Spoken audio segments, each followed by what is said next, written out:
JMM, RJD और कांग्रेस का प्रतिनिधिमंडल राजभवन जाकर राज्यपाल रमेश बैस से मुलाकात की।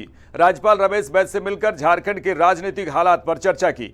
जेएमएम के केंद्रीय महासचिव सुप्रियो भट्टाचार्य ने कहा कि विपक्ष सरकार को अस्थिर करने की कोशिश में है, लेकिन सरकार पूरी तरह से मजबूत है और मजबूती के साथ चल रही है। इस दौरान मंत्री सत्यानंद भोक्ता, विधायक राजेश कश्यप, विधायक सुदेव कुमार सोनू, विधायक मथुरा महतो, विधायक नवीन विक्सल कोंगाड़े शामिल रहे।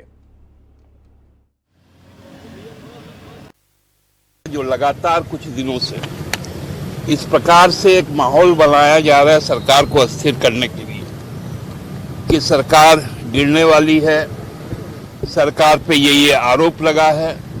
केवल आरोप लगा देने से ही चीजें नहीं होती, उसकी विवेचना होती है। और विवेचना के बाद, क्योंकि राजभवन को भी बहुत सारी चीजों में भ्रम में रखा गया है, आज कैटेगरिकली हम लोगों ने कहा है कि आपके पास जो भ्रम की चीजें आती हैं उन पर आप पूरी तरह से संतुष्ट हो ले, क्योंकि जो सोशल मीडिया, खासकर इलेक्ट्रॉनिक और प्रिंट मीडिया के साथ साथ जिस तरह से बातें आ रही है वो राज्य सरकार को डिस्टेबलाइज करने की एक साजिश है। उसी के खिलाफ आज हम लोगों ने अपना सबमिशन दिया है। भारतीय जनता पार्टी के नेताओं के द्वारा 9th A में 6 बिंदुओं का उल्लेख ऑनरेबल सुप्रीम कोर्ट ने और ऑनरेबल हाई कोर्ट ने किया है। वो 6 बिंदु कहीं भी प्रभावी नहीं है।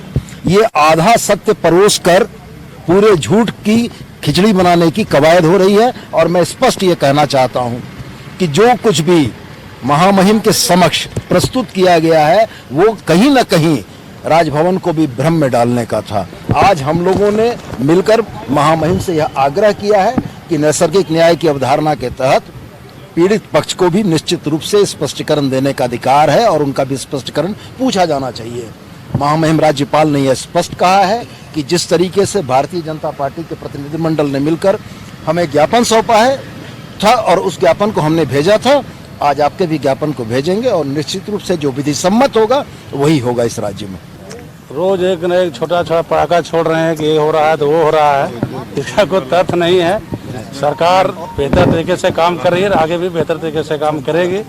और को चाहते हड़बड़ा के हम राजनीतिक में चेयर पर पहुंच जाए। लोकतंत्र है, संख्या बल की सरकार है और डेमोक्रेसी में मालिक जनता होती है, इसलिए सरकार पूरी तरीके से मजबूती के साथ आगे भी चलेगी। अभी